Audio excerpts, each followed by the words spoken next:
welcome to this episode of Freedom's Hub's Working Group. I'm your host, Jeff Cantor, along with my co-host, Charles Froman. We do have a number of great sponsors today that we'll talk about. We are the intersection of all the disruptors out there, and we're trying to make the world a little better place. We do record all of these for posterity, and this is some of the links, but I will show you that we have a new site that we can take you to. We've actually created a very good master site link to go to, all in caps, your MP videos. And when you click on there, where that will take you is going to take you to this main site here. And this is where you're going to see all of the current videos, how to find out some of the past ones, how to see what's coming up next. And here are all the various links to go see the prior ones. Here's an example of the Brighteon location. And you'll see there's an awful lot of great ones here to watch. You'll want to come back here and share some of these. And some of them might be a few months old, but you know what? They feel like they were made yesterday. This stuff is so current. So you'll definitely appreciate that. Also, we do it, like I said, have some sponsors. And in this instance, this is really an interesting one. We've been able, and as part of the Freedom Hub's goal, is to try to find the best of the best. And what we found here is what we seem to feel is the only actually functioning hemp product on the market. It's because of the fact that it's bioactive. And they were able to give us a very special pricing on it, where if you use this code, you're going to get 15% off instead of the usual 5 or 10%. And for people that are looking for some relief, this is going to be a great tool for them. Now, we also do operate a LinkedIn page. And so we have an awful lot of stuff that you want to come here and see. That was my page. This is the one that's for this group, and there are some really great stuff going on here, so you'll want to become a member of this. And then the other main thing we do want to show you, so we've got this main site. So today, as I showed you just now, but then also we want to continue this conversation. So Barry today, and we're going to learn about him in a minute here, is a prime example, because once we've had today's webinar, this is not the beginning and the end. This is literally just the beginning. You're going to want to help move some of these things forward. And that's the purpose of this, continuing the conversation. You're going to be able to connect with these people after today. So on that note, though, let's dig into today for a minute. And let me cut back to this particular site. So here, again, is the preliminary site. And we have 2 calls today. We have one at 7 tonight Eastern and the one at 4 p.m. Eastern, which is today, right now. And Charles, I'm going to kick it over to you. Why don't you give us a little rundown on our guest today? Sure. So, Jeff, in the libertarian circles you and I inhabit, for Arizona, one of the veterans for liberty activism has been this clean water entrepreneur, Barry Hess, for years, decades. He's run for governor more than once, and maybe other offices. He apparently has done very well commercially, helping households and businesses clean up their water.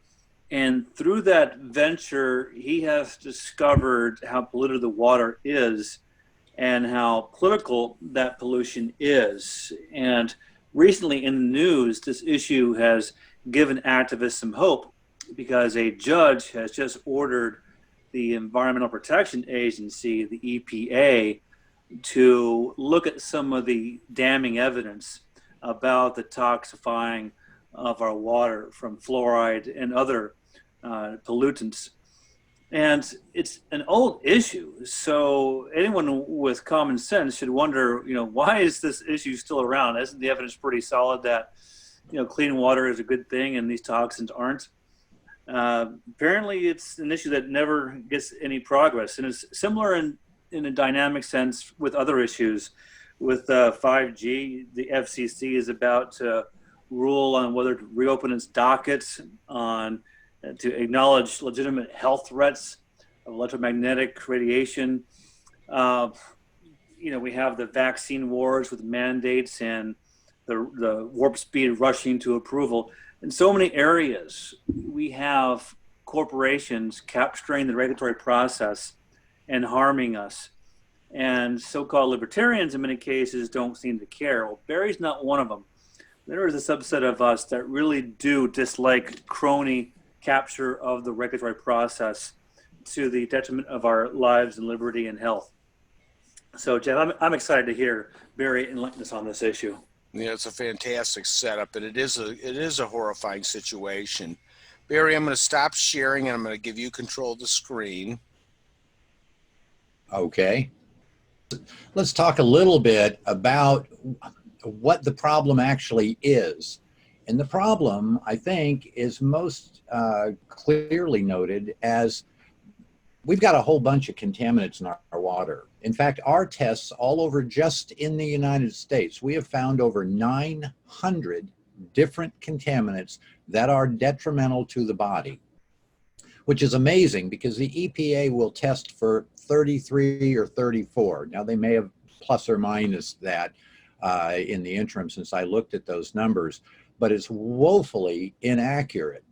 And what we find out is that usually a contaminant is discovered about 5 years after people have been exposed to it. So if you have children, and that's the biggest concern in the developmental stages with bad stuff in the water, coming from all different angles. There's the stuff they're spraying in the air, there's fracking, there's natural geology like radiation, salt, sulfur.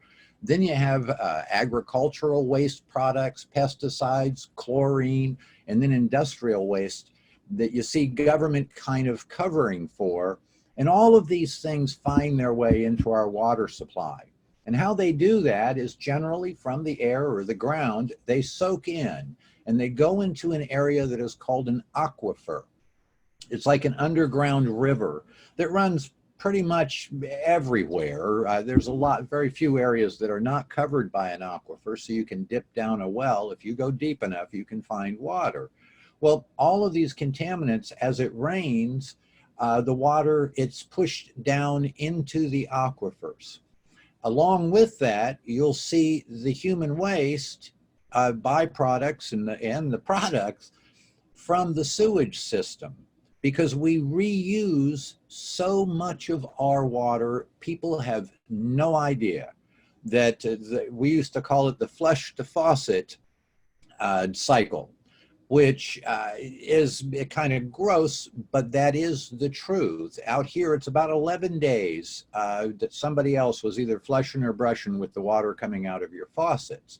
Because we're in a desert here in Arizona, we don't have any natural filtration. We don't have any good black dirt, which is probably nature's finest filter, like in the Midwest and in the Delta down by Louisiana and Mississippi. We see a lot of good black dirt that actually acts as a very substantial filter. It does good things. But that's not true of 95% of the country. And so what we end up with was everything that we throw into the ground. And now think of these landfills and what goes into them. And as this silage, as kind of what it is, goes down into our water supplies, they suck it back up through a well, and then they send it out to your home after doing some nominal treatment. Generally, they'll use something like an aluminosilicate. They'll add to the water coming in, and that sinks the big stuff, thank God. But for the rest of it, they try to chemically alter it. Using chlorine, for instance. Chlorine will kill all the live bacteria. That's a good thing. Problem is, when chlorine kills all those little critters, their bodies decompose and they create a gas called a trihalomethane. Highly, highly cancerous. People don't understand that. So when you smell that stuff coming as you're showering or bathing or washing your hands, you smell your water, it's not because there's nothing in it. And it's not because there's nothing that can harm you in it. Now, most of the things that we find are long-term effects, except with children. Children can immediately display the symptoms of poisonings of various kinds. And we see that even with the radiation in some areas. So that we've got to be really careful. Now, a lot of people rely upon the cities or the municipalities to clean their water, and they believe they are. Now, and some people working there actually do care. The people making decisions above them are the ones that we are concerned with. They don't have the capability. They cannot clean the water so that it would be say a pharmaceutical grade water They can't clean it because of the old piping systems that are all so corroded up right now with all the garbage that has built up over the years. If you run clean water through them, one of the things about clean water is that it'll absorb the contaminants that are already there. It actually will wear out the buildup in those main water pipes. You're not going to get them clean. So there is one alternative, and that alternative is the one that I saw as a young man.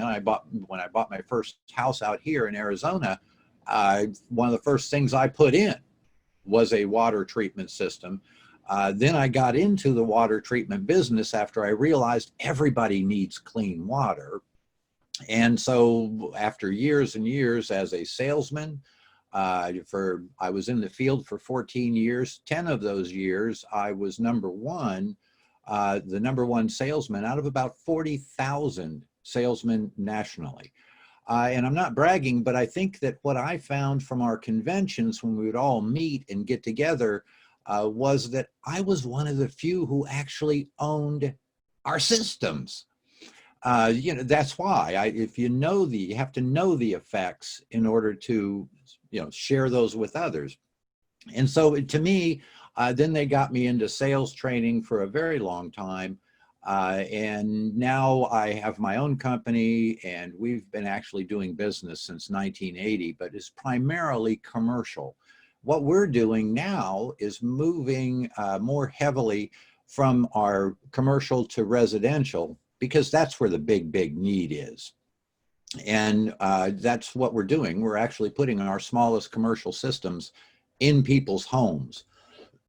And we can do that very competitively because now we're going over the internet, and without the installation costs and the insurances and bonding and trucks and all that stuff that comes with installation, we can cut the price by virtually 50%.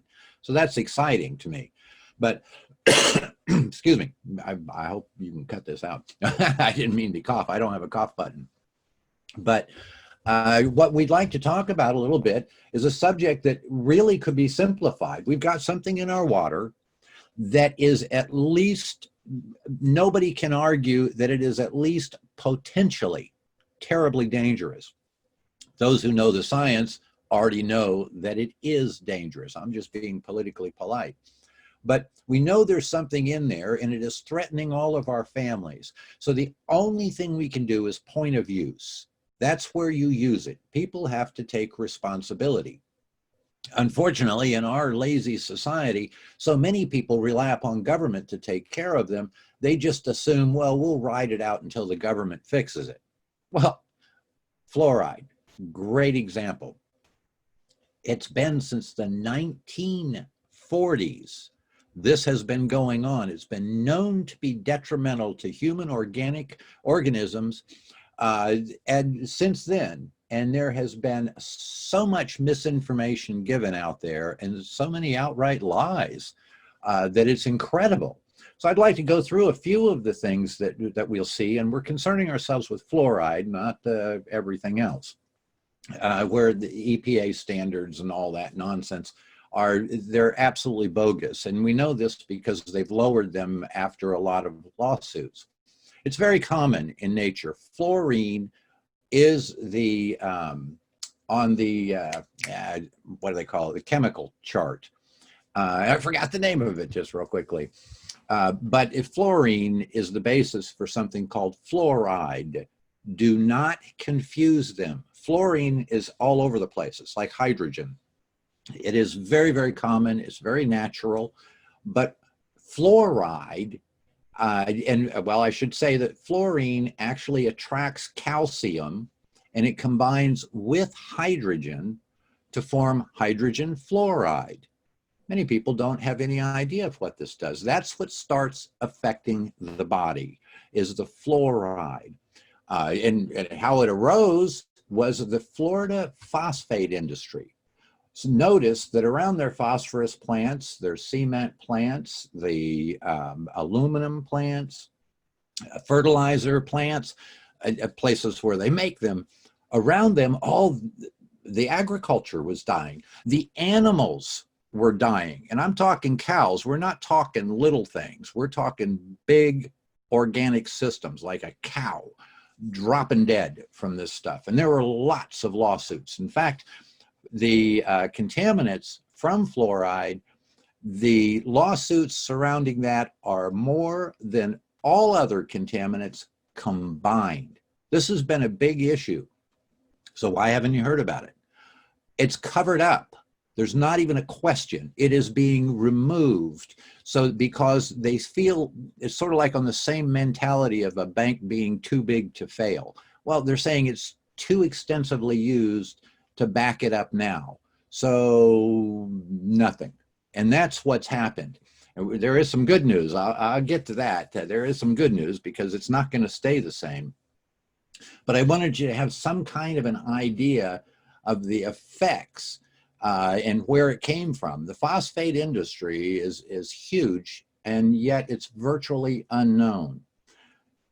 The fluoride is so toxic, they can't put it into the toxic waste dumps. Get that one. Well, the interesting thing was there were so many lawsuits and they were proven on the spot in various levels. But what ended up happening was they started saying, well, it would be too expensive. And I had heard the figure of about $400,000 per barrel to get rid of this stuff, this toxic byproduct of primarily the aluminum manufacture and fertilizer industries. Instead of paying $400,000 for a 50-gallon barrel to get rid of it through the EPA, and they just go dump it in Nevada or something. But in any event, they said, we've got an idea. How about we put it out into the public? Now, their theory was one of dilution. We can get rid of the toxicity by diluting it. And hey, what's more plentiful than water supplies? So that is what we're doing today. And incidentally, they're getting paid to dump it into the water supply rather than paying the $400,000 per barrel to get rid of it. Pretty good business decision, right? That's what we're up against, is money, because there's two kinds of science going on here. One is the dental organic, and the other is the very corporate science.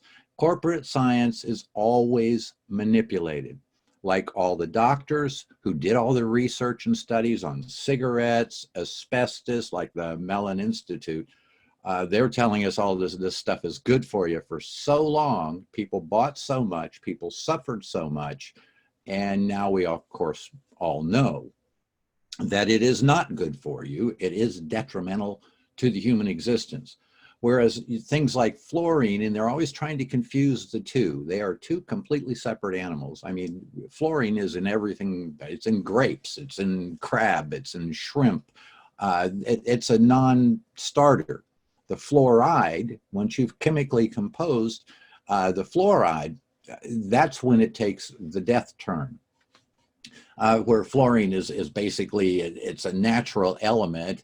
It's a gas frequently linked as a trace mineral or a human nutrient. Fluoride is not that. It's a compound of fluorine. And while fluorine is one of Earth's natural elements, fluoride is only a chemical byproduct. That's it. It's toxic waste. Its toxicity was recognized at the beginning of the Industrial Revolution, when in the 1850s, people knew from the iron and copper factories they discharged into the air, poisoning plants and animals. And I believe there is, it was Philadelphia at one point, the largest air pollution ever that killed people. And I think there's 118 people died from what was in the air. And of course, they covered it up. It was the fluoride from the local factories, and they covered it up and said, oh, it's all these other pollutants, and gee, we just don't have to do anything. And yeah, they should have, but they didn't, because their concern, when we're talking the FDA, the EPA, their concerns are more corporate than personal for us. They're not taking care of us. They're accommodating companies. And that's where the contention comes in, is it any good for it? What are we doing this for? Well, They called in a guy named Edward Bernays, and many of you should be familiar with that name. He's the father of modern advertising and mass manipulation. This guy, well, he was Sigmund Freud's nephew, so that should tell you something. But he was the one who learned how to manipulate the masses and make them think things. And I remember a parade he set up when he was working for the cigarette industry to say how good it was. Instead of torches, they had all of the people in the parade lined up with lit cigarettes. That was to be a torch, but it was to make it more acceptable. Heck, even Ronald Reagan and John Wayne did commercials for cigarettes, which I still think is terribly funny. But the corporate science is they're trying to make you think it's okay. And it's the Mellon industry or institute, which most people hold in high regard, has been manufacturing science for corporations, fraudulent science, for more than half a century. They were used as the substantive authority that we're dealing with on this stuff. And their papers are all proven to be garbage, but it was advertising. It wasn't really science. And sadly, people go, well, wait a minute. If something's wrong with that fluoride, if it was bad for us, our dentists would tell us about it. Well, unfortunately, your dentist only knows what they were taught in school. They weren't taught this in school because the curriculum is controlled by the contributors. And guess who they are? You got Alcoa, steel companies, you got Mellon, you got all kinds of different influences who are saying, we'll fund you, and here's kind of what we want you to find. And do you think they find it? That's what they find. They find what whoever's paying for the study wants them to. And that's the tragedy. So when you hear about peer reviews, I know I've heard this a lot. People say, oh, I want to see peer-reviewed science on this, and blah, blah, blah. Well, the problem is when they say peer-reviewed, they're talking about putting it into the journals, the medical journals like JAMA and the American Medical Health Association. Several of the big ones, they're literally controlled by companies, not individuals concerned with the health of individuals. So it creates an atmosphere of distrust from those of us who've seen the science and say, how can we even justify having fluoride in the water tomorrow based upon these things? They say there's money. Nobody wants to disturb the money train. And that's unfortunate. And it's unfortunate that many dentists are still pushing fluoride. Now, I know a couple of them who teach in schools, and oh my God, you say anything bad about fluoride, they lose it. But I also have some dentist friends who understand it, and they will not recommend it. Because no matter what, if you have a contaminant in there that is potentially harmful and it does the body no good, the only good it does do, and there is some studies on this, it does help with developing teeth in young people only, not in adults, but just in young people. It does help protect their teeth from cavities or caries, as they call them. And that's, so there is a good side, but it should only be used topically. And here's one of the things that get me. They've lowered how much fluoride they can put in toothpaste because it was way too high, by the way. So it's lowered. Toothpaste and dentist visits should be the only time your mouth comes in contact with fluoride, not drinking it and causing liver and kidney problems. And it gets a lot worse. It gets a lot worse with the effects on the human body that are proven by real studies that are replicatable. And yet the science itself is ignored in favor of corporate profiteering. That's why it's important for each of us as individuals, clean our own water. Don't wait for someone else to do it. Fertilizer industry is another big one of the contributors to the fluoride contamination, by the way. It's a toxic substance. It's used as a rat poison. So wouldn't it make more sense to use it topically if you use it at all? And it is good topically in children's teeth, not adults. Once your teeth are grown, you're not going to get any benefit from it. So that would make more sense. just based on the supposition that maybe it's bad for us, maybe. And yet here we have proven science, it is bad for us. And it's a hot debate, but it does affect the human body. Nobody can contest that. The science says it's only for developing teeth, it's not much good for adult teeth, and it is a detriment to all the other bodies. Then we get into what effect does it have on the body when it's not doing its thing on our teeth, it's running around our body? Well, it's a neurotoxin. It has been described as and defined as a neurotoxin. It affects the central nervous system. The power plant for your body is totally affected. It's associated with ADHD. It's associated with liver problems, thyroid problems, pineal gland functions, and it's in our water supply. So you're going, well, why? That's because there's a seedy side to fluoride. And that is, it started with the lawsuits. They put together the Fluorine Lawyers Committee. Now, back in those days, in the 1940s, there were so many lawsuits about it. Companies and industries wanted to brush them off because they wanted to keep going. And there was another side to that too, nuclear, and we'll get to that, but there's a whole group of lawyers who all they did was defend these lawsuits. And it was all based on junk science. They were saying that we can dispose of it through dilution and let people run a little bit through their bodies and get rid of this highly toxic substance. That doesn't make any sense at all to me. Now, some people will argue that. But what's happening now is really exciting because once you have an idea there's something wrong, that's all you need, especially if you've got kids. You want to protect those children. Bob Kennedy Jr. has been a hero for all of us. Amazing. He is going after the heart of some really big industries, and this is one of them. And through his group, and he's working with the Children's Defense, Children's Health Defense .org is the name of their organization and their page. But they brought suits last August in a landmark federal lawsuit brought by citizens against the EPA to end fluoridation in our water supplies altogether. And it's going forward for the first time. This is the first time it's made it this far. Usually the other lawyers can get it thrown out. It's not happening, but they've already demonstrated over 300 studies showing that fluoride causes brain damage. Now, what kind of brain damage?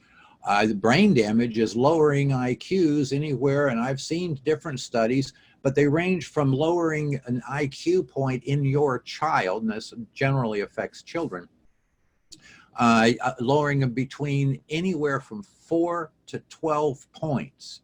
I don't know if you know anything about it, but look around and see, if you're older, how the mental acuity of kids these days isn't even close to what it was with my generation.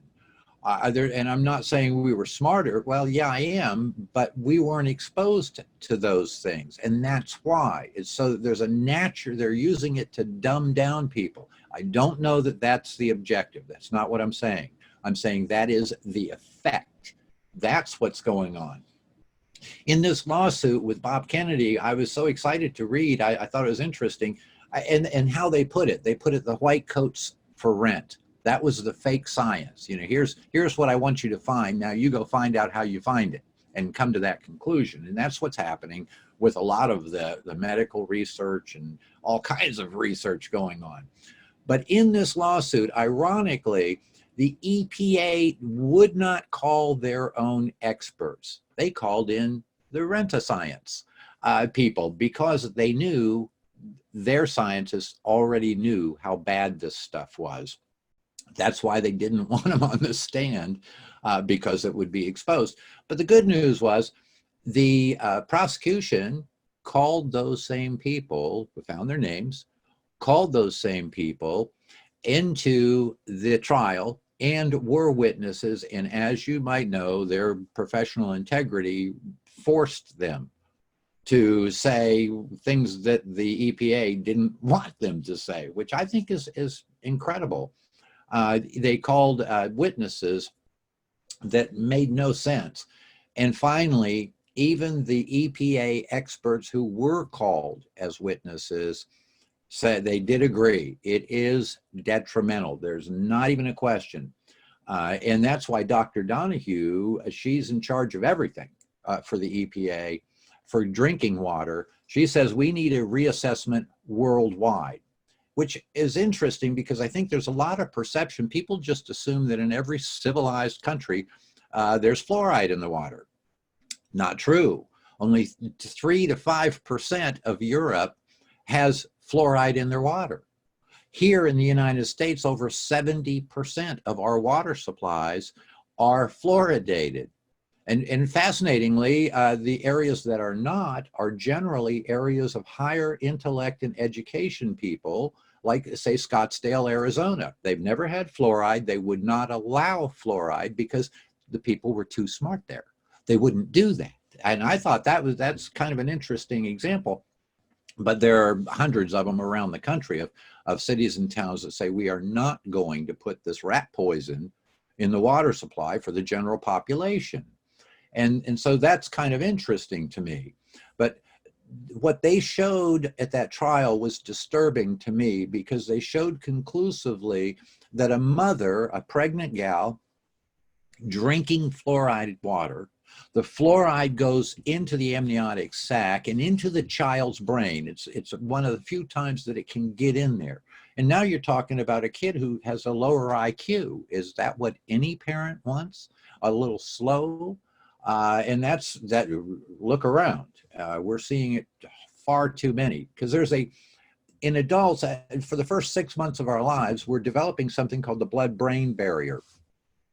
That is a membrane that surrounds your brain, and it specifically stops toxins from getting into the brain. Unfortunately, in the young kids, especially when the mother is drinking fluoridated water, they're getting fluoride. It's going right into the brain. And now you're looking at the elements and the effects that are the same trace elements that are found in Alzheimer's patients and in those who are mentally disabled. It's incredible that people would even take the chance with their own children. It's sort of like, well, don't get me started, but on vaccines, vaccinating a kid, oh my God, what the heck is wrong with people? But they do it, and some people are all into it. Do what you want. But the idea is really kind of interesting because fluoride is a cognitive development inhibitor. It's shown, it's proven. And another person who has done some really big stuff on this is Del Bigtree. Gotta love Del. On his highwire.com or .org site, find all kinds of interesting information. These guys are in it like Bob Kennedy. They don't need money. They're doing it because they honestly care. And those kind of people are very, very, very rare. Scientists are debating whether or not to release the neurotoxicity findings during pregnancy because they're afraid they're going to scare people too much. So it's kind of one of those situations where, well, it'll upset too many people if we tell them you've been drinking poison water, and we're inviting all kinds of lawsuits, and that's really what's driving the resistance to just getting rid of it, because then they would have to admit that they put all kinds of time, money, effort, ego into convincing people they should have it, and now they've got to backtrack based upon real science and real facts. Mount Sinai did an environment, and the Environmental Health International group, they came up and showed very clearly kidney and liver function is absolutely affected negatively in adolescents. JAMA, the Journal of American Medical Association, they talked about fluoridated water by moms, and they said the IQ point was only a 3 to 4 point drop, but it's always a drop. The CDC in 1999, strangely enough, and this tells you which side they're on. If you've been watching the vaccine stuff, you know the CDC is pretty CD. and they're a seedy group.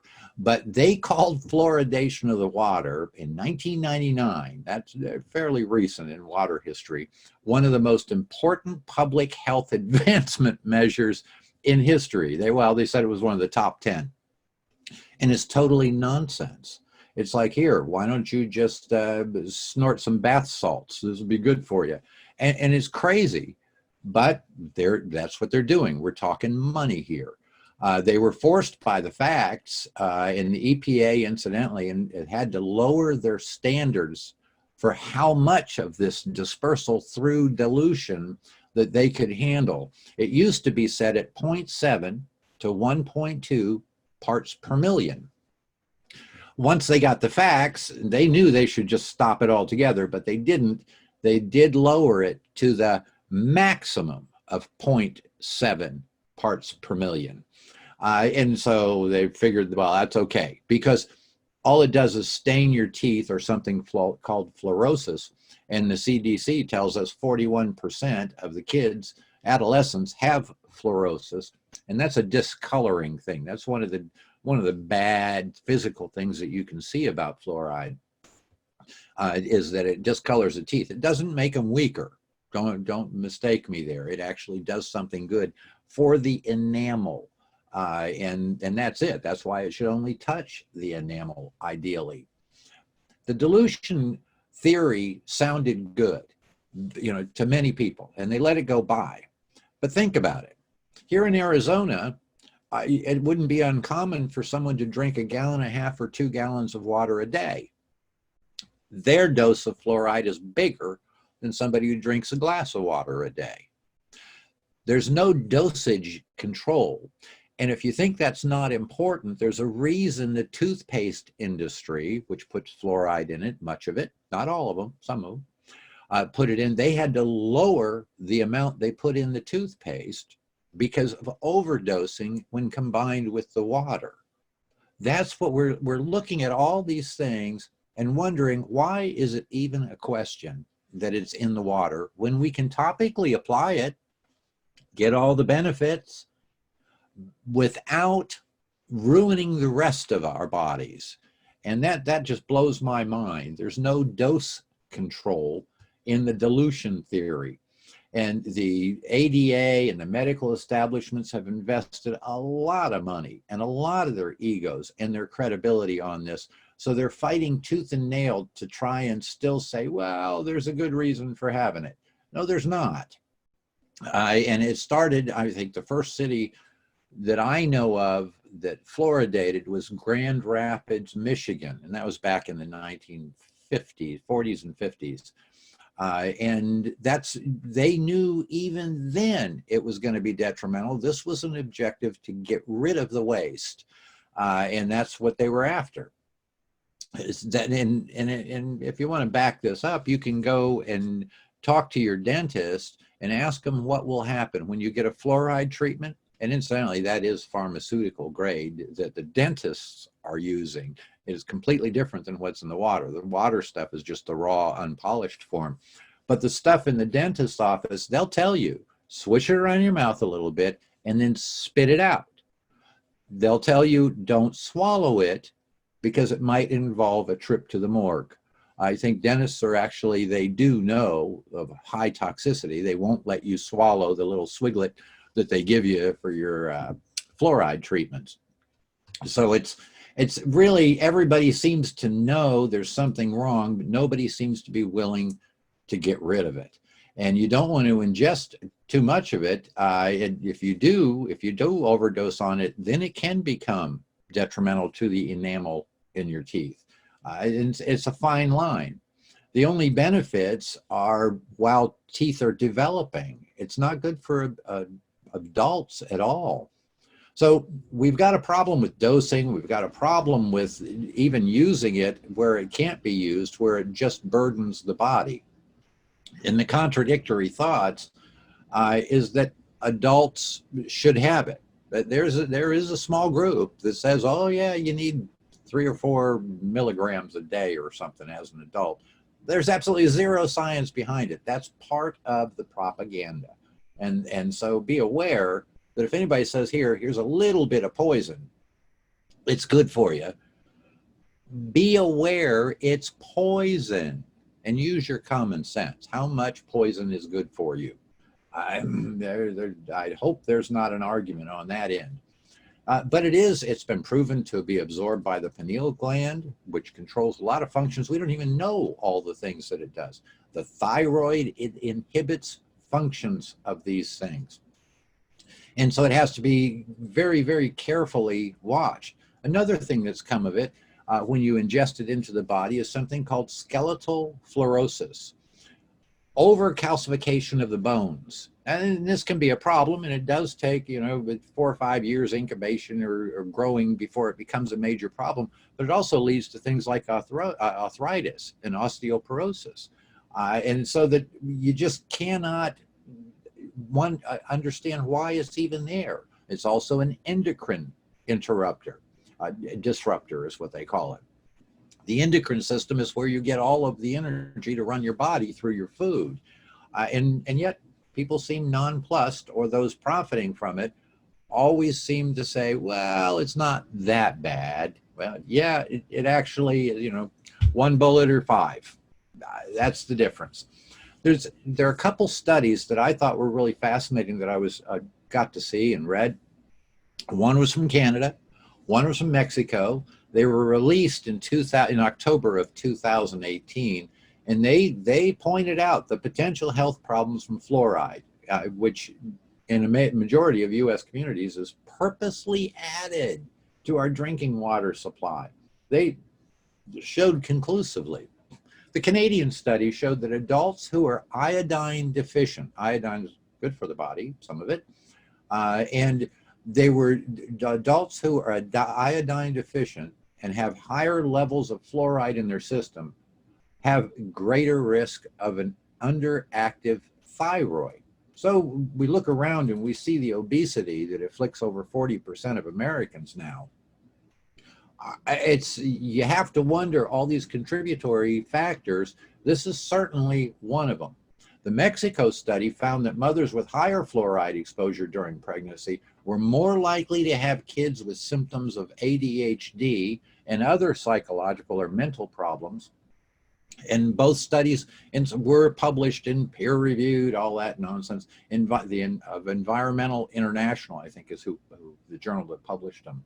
A third study was published in the Environmental Health Perspectives. It found that among 1,566 pregnant women in Canada, the fluoride levels in their urine was almost 2 times higher for women who lived in regions where the element was added to their drinking water supply compared to pregnant women in regions with none fluoridated water. You think, well, gee, talking about women's urine, but now go back to just water in the overall. One of the most prevalent contaminants we find in the water supplies and all over this country is estrogen. How would estrogen get in our water supply? Well, when women take the birth control pills, their estrogen, the excess is excreted through urination. It goes down the commode and then comes out somebody else's faucet after it's been lightly treated. They do not and cannot take those things out. But I would submit that's why we see little boys with the man boobs these days, and little girls who look, 12 years old look like a 30-year-old hooker, because they're maturing differently because of these things, these interactive effects that we don't even know the full reach of. And who are the bad guys? There's a guy named Christopher Bryson. My gosh, he was an investigative reporter, I believe. And I'm sure, and he did a job. Oh my gosh. In fact, he wrote a book, I think it's called The Fluoridation or Fluoride Deception. Look that up, The Fluoride Deception. He could run rings about anything that I could tell you. I just tell you the effects that I see from the water treatment perspective. He goes into it in detail with all the bad guys, Alcoa. He talks about the dental effects and the corporate effects of it. He points out how the Mellon Institute was promoting asbestos as being safe. They produce research saying that mesothelioma was caused by something other than asbestos. And that was peer reviewed. And of course, now it's been completely debunked because yes, it is.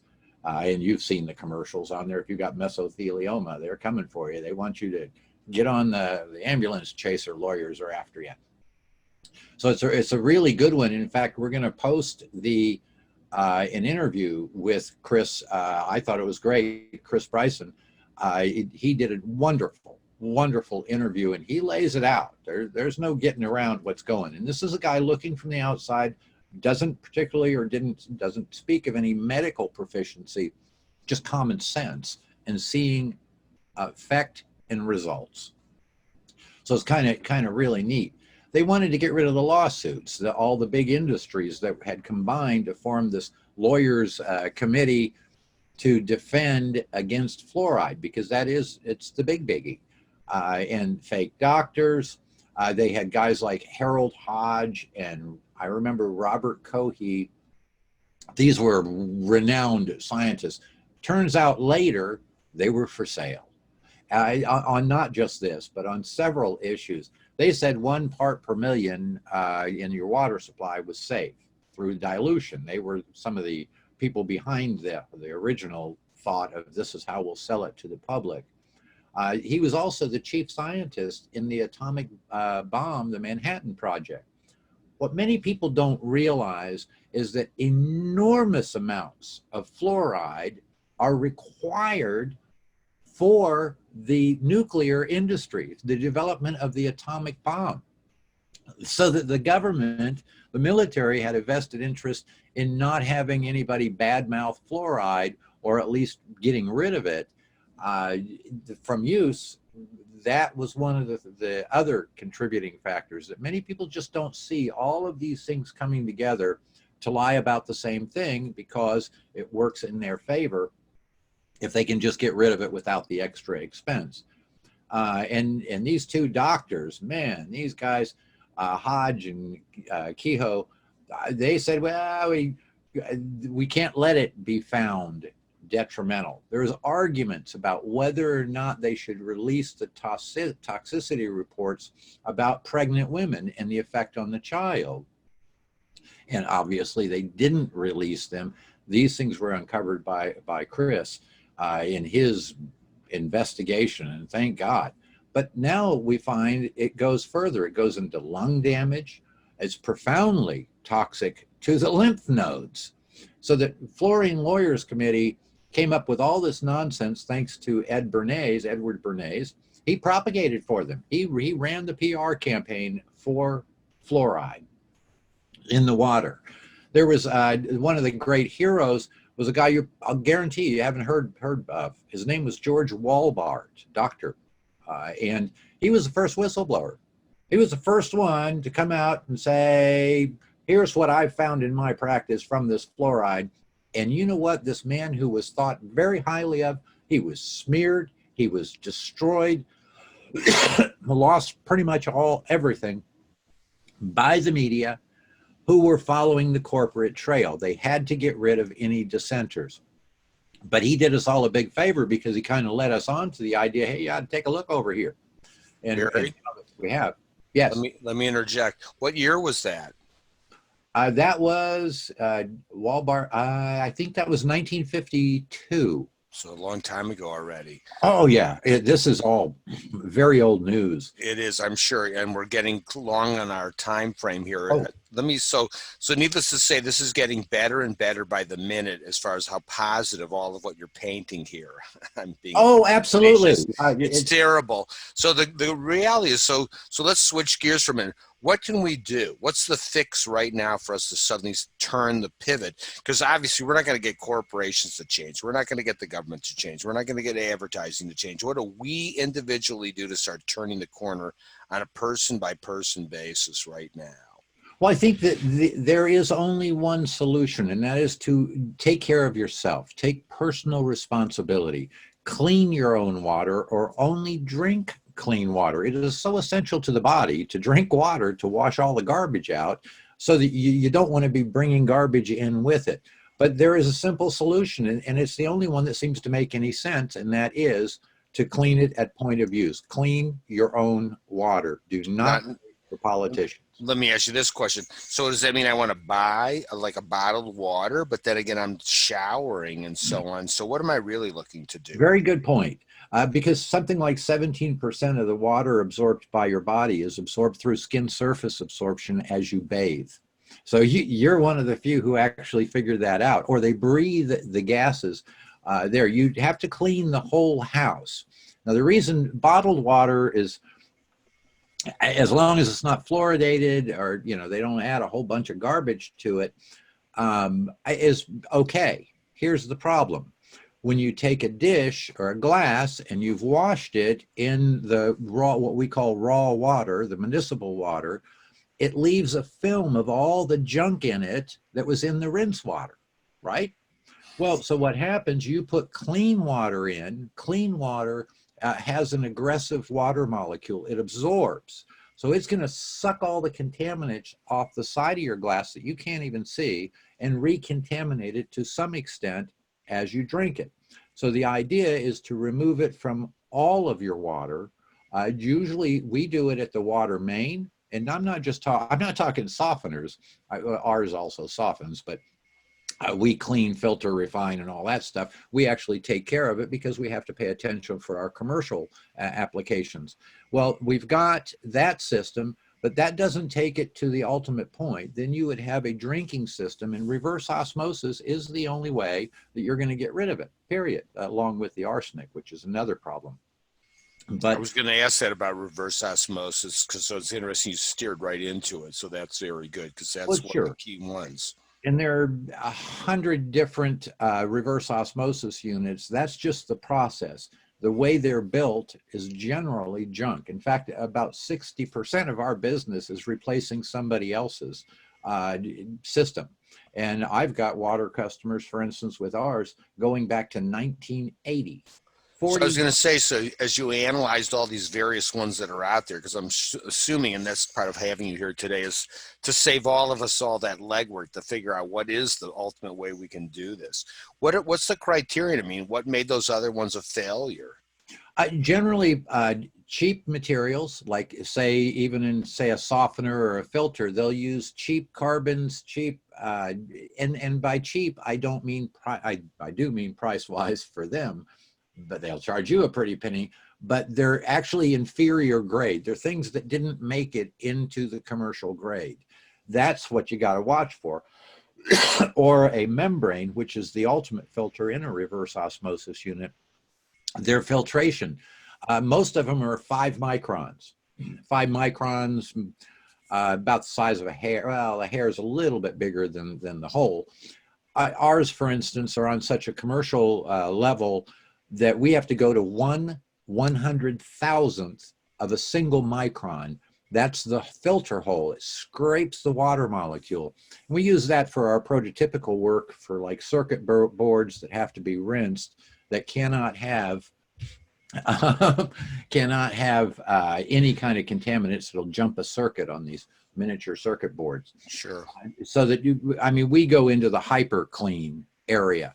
And now we've added something else that's coming back with alkaline, because alkaline is a good natural organic replacement for the minerals in your water. Many people complain about reverse osmosis and they say, well, it takes the minerals out of the water, and it does, but those are inorganic minerals. Your body cannot use them. All they can do is gummy up the inside of your intestines. And a good example would be if you take a nail and you eat it, you're not going to get your iron intake. But if you take that iron nail and you put it beside a spinach plant and let it grow, the spinach plant will absorb it and convert it to an organic iron that your body can use. And so I thought that was kind of interesting when I learned that they can convert into an organic mineral that is good for your body. And alkaline, the alkaline alkalizer filter, there's a lot more to it than just alkaline. But we've added an alkalizer filter that actually replaces the natural elements so that you get good, healthy, clean water and you don't have to look back. And I'm not trying to sell my products. I was actually No, and I was going to say, in your deliberately system, not. I mean, as a consequence of what you're describing, does that like supplant anything I would need to do? I can cook in it, bathe in it, drink Absolutely. it. I don't have to have like a bunch of different separate things going on in my house. Not at all. No, you have one system, usually a larger system out at the water main. So all the water coming into your house is cleaned to usually about a 70 to 75% purity. And then you would, which is fine.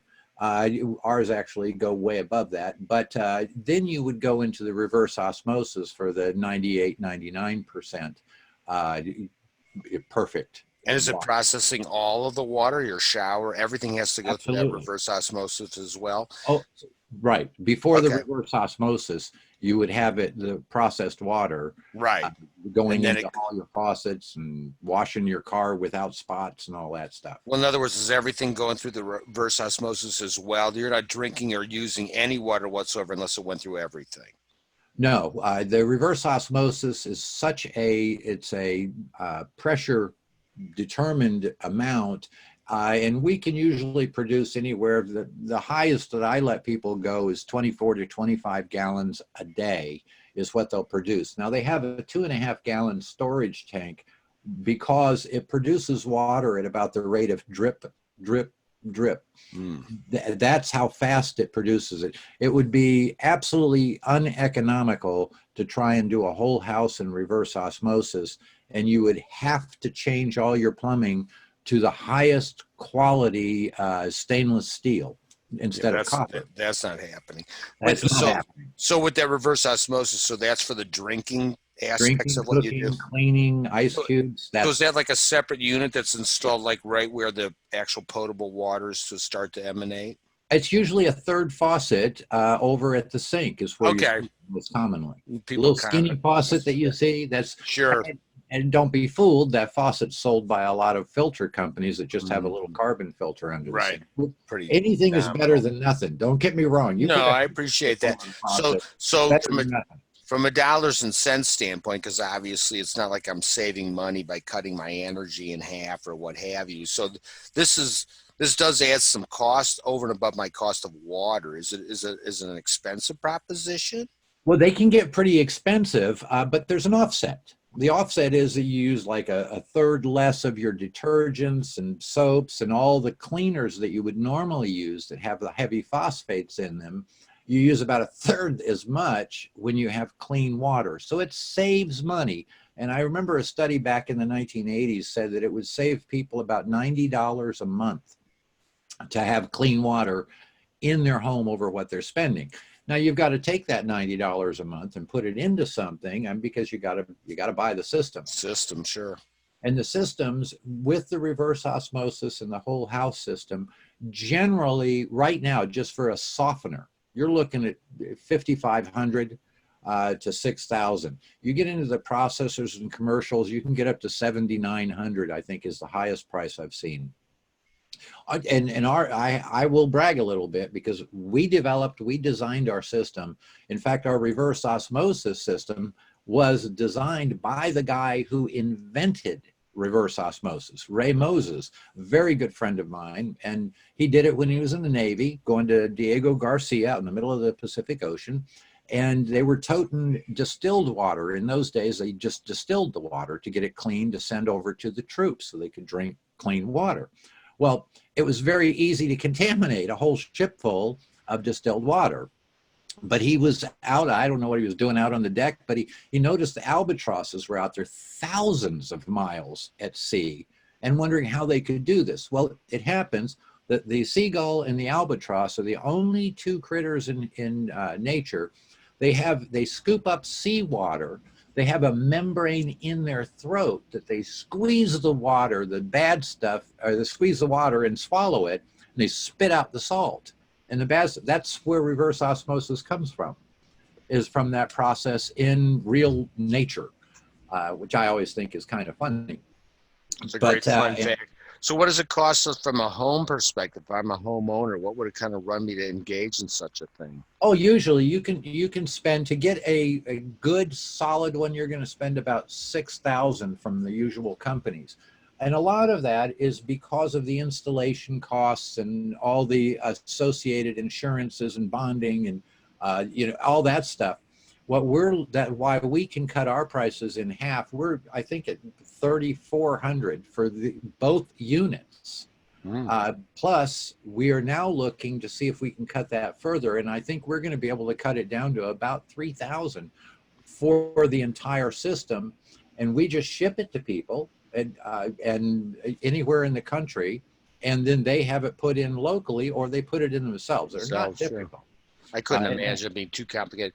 And so what's the servicing cost? If I can put the thing in, let's say it's $3,000, just to pick a number, how much is it going to cost me annually, or how frequently do I need to change filters or what have you? Well, there's two things. One is you can use potassium chloride or sodium chloride, but all of them use a chloride to exchange and release on the resins that are inside. So you have a cost for your salt, which a family of 4 usually will go through about a bag, and it depends on what's in the water first, because the systems are set to specifics. That's why we send them to Saudi Arabia. We clean brackish water. But generally, you're looking at about a bag a month, about $3 or $4. You don't put it in every month. You put it into a brine tank that you can put 6 bags in and look at it twice a year. So you have that cost. And the reverse osmosis, that is what you want to stay up on, the filter changes. That's going to run you roughly $100 a year for the real filters. And I think that actually, through us, that includes an insurance policy for your membrane, because we give people a little testing system. They can test their water. When we've gone residential, we rely pretty much on word of mouth advertising. That's why we have no intention of having to do overt amounts. We'll spend a modest amount on advertising, but not much. We don't have to. We've got 500,000 customers have our reverse osmosis. And right here in the Valley, we've got over 5,000. In terms of like a place for someone to go look, what would be a site you would send people to that's tied to you? Well, I wasn't going to do this, but we have one that is kind of slipshotty. We're just working on the website right now, and that is empiricowatersystems.com. And it's EMPIRICO water systems with an S .com. And you can go see it. We'll be setting that up in the next several days, completing it. We just got rid of a web guy who was slacking. Sorry for the timing, but we're going to set it all up. And it's done as a Shopify thing. I was just trying to bring it up for a quick second. How are you spelling Empirico? EMPIRICO. It's short for the Empire Hill Trading Company. All right, well, what we'll do is we'll definitely include that in the credits, so that's good. Because by the time this comes out next week, that'll be hopefully up and operational. Okay. Very good. Well, I appreciate it. Was not my objective. In fact, I appreciate that. But, like anything, I mean, part of our program is, we want to showcase and explain that there are issues out there, but by the same token, what is somebody going to do about it? And invariably, it's kind of funny. I posed it to you, and I already knew the answer, because you then told us that we need to take individual responsibility. That's where it's at. And so that's, unfortunately, almost every person on this show, and we say, well, what do we do? And it's never like, well, you rely on the government or this. No, you personally have to fix it. So we're trying to figure out what's the solutions. So we'll get a chance to feature some of what you're doing here when we get into like the marketplace, and when we continue the conversation moving forward with you, because we're going to want to take this to the next level. Sure. So you're going to have the chance. Some exciting stuff coming up in our business. We're trying to restructure to the point, and I don't mean the financial ends or any of that stuff. I just meant the way that we do it to incorporate the benefits of using the internet and allowing people who are not near one of our distributors to have clean water. I just sent 3 systems out to 2 of my best friends in California. And we did the workups for them. And the funny thing is, once you get clean water, it's all you can talk about for the first 2-3 weeks. Because let me ask you, let's close it out with a good question here. If I suddenly start having clean water, because everybody on this call thinks they have clean water because they're maybe drinking bottled, but they're definitely not bathing and whatnot, when am I going to personally notice, like within like days of me suddenly making this transformation? you're going to notice immediately. I think where people tell us they get the biggest notice is in their hair, how soft it is. And I've got a lot of professional athletes, and here we have the Phoenix Suns. A lot of them are black folks, and they get something called ashy skin, where it's got little, it's whitish, little, that goes away. Because what happens when you feel on your skin, you'll notice it feels dry and it stops. Well, when you have good clean water, it feels almost like it's got a, it's slippery to some degree. It's soft and velvety. What that is in our skin, we have all kinds of little mini pores. All the rock and the garbage that's in the water actually clogs those pores and dries out your skin. When you have clean water, it pulls those out and it allows your natural skin oils to come to the surface and to hydrate your body, that's probably the most noticeable thing, followed by hair and then clothes. Clothes are a lot softer and they last a lot longer, because the biggest thing that wears out clothes when you wash them in raw water is the water itself. The stuff in the water does have an effect. It crispies them up and then breaks off the fibers. So you start seeing things like that. But when you can take a bar of ivory soap and with one finger start cleaning your oven and it works with just clean water and ivory soap, you start rethinking, why was I using this stuff that says don't breathe it? And if you do, go to the doctor. Right. Very good. Well, I got to tell you, Barry, that was fantastic. We're going to want to definitely continue this conversation, obviously. And I want to thank you so much for spending time with us today. Well, I appreciate you guys having us. Anytime I can talk about water, I'm going to talk about water.